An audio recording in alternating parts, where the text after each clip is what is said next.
Hi, it's Lauren. Welcome back to my craft room. Thanks for joining me today for an interactive card. I've done a little bit before I started recording, so I'm just going to show what I have already prepped for this card to keep the video not crazy long. I stamped with a bug deal from Fawn. I stamped in my Sassy Club Onyx black ink and colored them in with my Ohuhu art markers and my white gel pen. And there is a die set, but I used my scan and cut to cut them out. I also die cut a bunch of leaves from the Zesty Lemon Lawn Cuts die set, and again, a bunch of them, 3 different colors from the green textured canvas cardstock from Lawn Fawn as well. And then I have my interactive part, which is going to be the platform pop-up, which is my favorite interactive die from Lawn Fawn. I just think it's so easy and so fun. And I die cut all of the pieces I needed out of some craft cardstock. So let's start working on our platform pop-up. So I wanted to add a little bit of fun and texture to it, and I just bought the Woodgrain background hot foil plate. So I am going to use this on my pop-up pieces, just the platform part, and I'm going to use some copper foil with it. Now these pieces don't fit on the wood grain completely, so I'm going to have to do it in 2 parts. So I'm going to do the platform part and then the band part.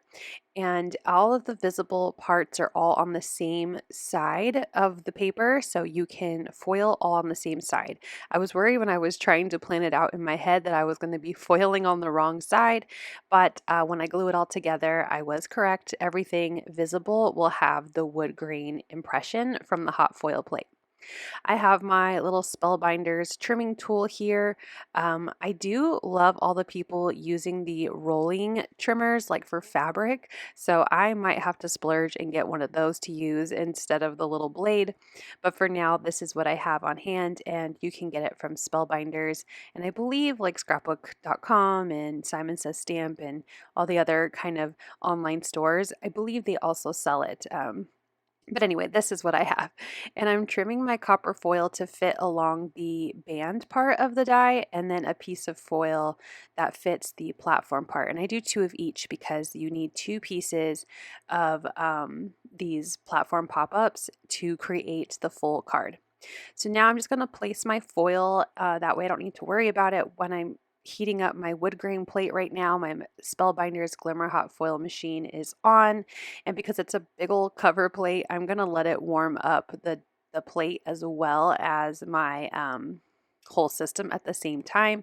I am trying to learn a lot of tips and tricks on how to use this system well, and I think this might help because it is a large cover plate. Now it doesn't have a lot of coverage because it's just a wood grain design, not like a full cover plate design, but I'm doing my best to learn the right setup for it. So I let my plate heat up with my machine, and then I started the timer and placed the foil and the paper that I wanted to foil on there. And you can see here that I totally did not think about the fact that I would get an impression where there's no foil on the plate. So that was a little boo-boo on my part, but I'm fine with it. I'm just going to put it on the back side of my platform where people won't look at it as much. And then when I run through the second half of my platform pop-up, I'm going to be much more aware of how I'm placing my paper onto the plate.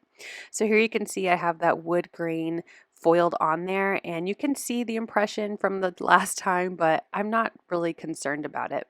And then I went ahead and did the other side. So again, my sandwich is my plate, my foil, my paper, and then I put a half sheet or a folded sheet of copy paper on top and then ran it through with the shim and the clear plate, and I think I got a really great impression. So that is my recommended sandwich and process for using the wood grain and the Glimmer hot foil system along with Spellbinders hot foil.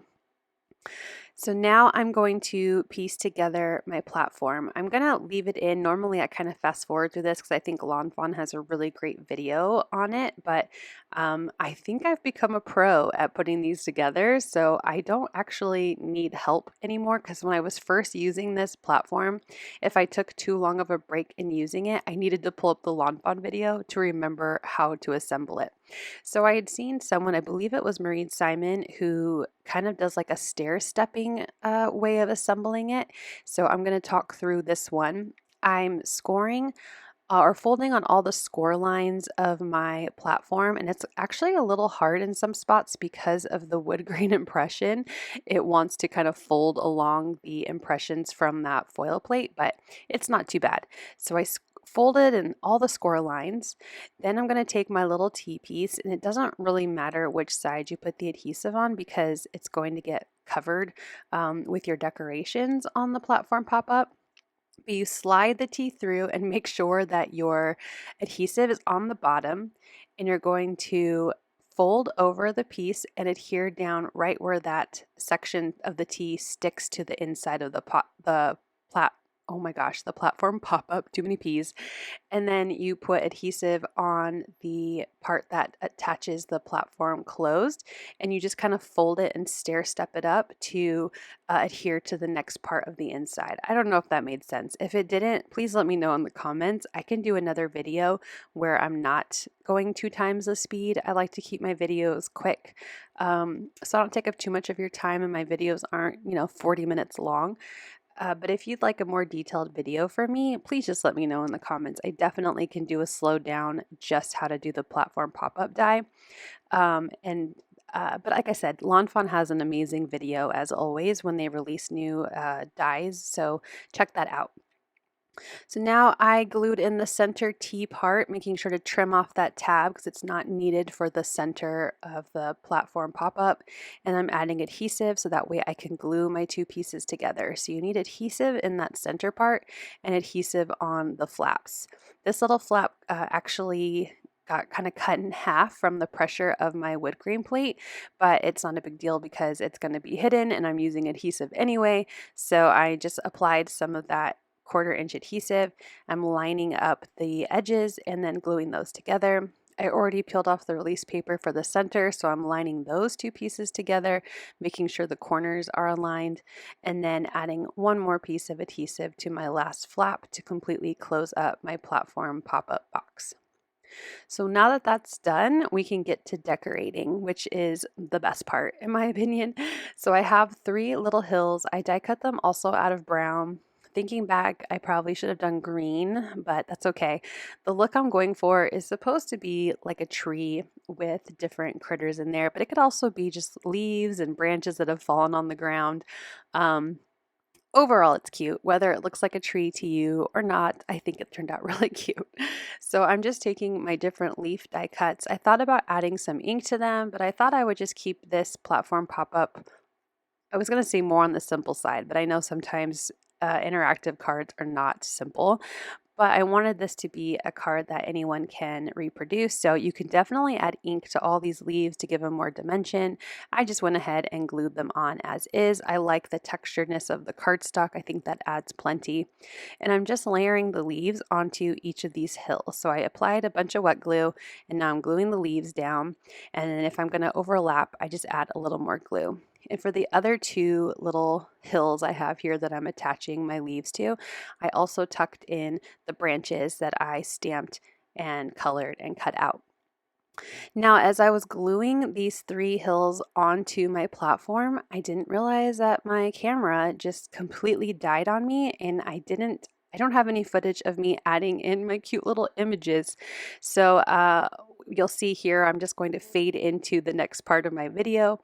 But what I do is I add in each of the little hills with a strip of 1/8 of an inch adhesive, and I do add wet glue because it will give me just a couple extra seconds to make sure I have this little hill piece glued onto that T before it completely dries up. So here are what my leaves look like with my branches, and then this is when I realized I don't have any footage. So for the first one, I just glued on my little pill bug and my little cricket. The second one, I glued on the leaf and the ladybug and my other cricket, and I adhered my little fly to the back side of it with a piece of acetate. Same with my little colorful moth on the back side, which also has a couple leaves, a caterpillar, and a cocoon. So that is the decorating part of my card. It's not too bad that you missed it because it is just gluing down. But if you have any questions on how I attached my moth or my fly, just let me know. But they're just attached with a piece of acetate and some double-sided adhesive to the back side of the hills. So now let's move on to the sentiment part. I'm going to just use the rectangle die cut. I don't end up using the square, and I'm going to actually die cut 2 of them out. But for now, I'm going to die cut 1, and I'm going to stamp a sentiment on there. And I'm going to do a little bit of stamp, I don't want to say surgery because I'm not cutting my stamp apart, but some masking so that way I can get both of these sentiment stamps to fit on this tiny little rectangle. So to help with that, I'm getting out my brand new Clearly Amazing mat. I used my last one so much that it lost some of the stickiness, so I got another one because it's so worth it. And it fits perfectly inside my little mini Misty, and the medium size fits perfectly in the original size Misty. So definitely recommend getting those two. I'm going to place my rectangle onto my Clearly Amazing mat, and I'm going to do it actually this way because I have 2 long sentiments that I need to try and fit on this little rectangle.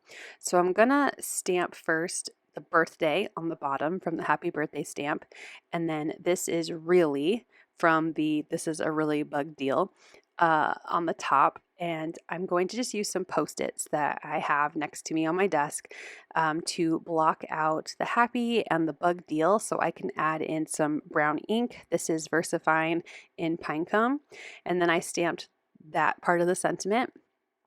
Then I'm going to clean my stamps off. Apparently I didn't do the greatest of job because you'll see here in a minute I still get a little tiny bit of ink on when I move the stamps, but it's okay, I fix it.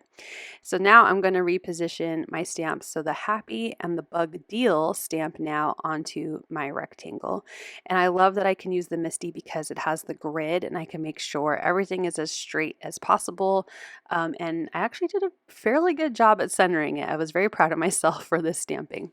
So now I'm going to use those masks again to, block what I've already stamped, add the ink, remove the Post-it notes. I've done that before, and then stamp the second part of my sentiment.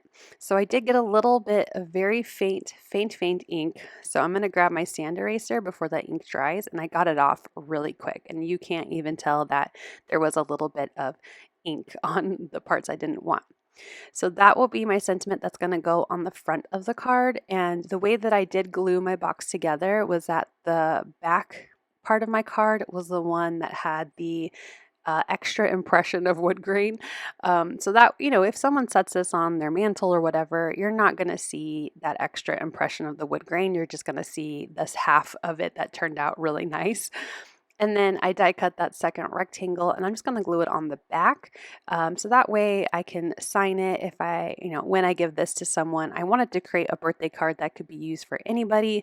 I have a lot of floral cards that maybe not everyone would like a floral card. So I thought this would be a cute card to keep on hand for anyone, any age, anybody for a birthday card.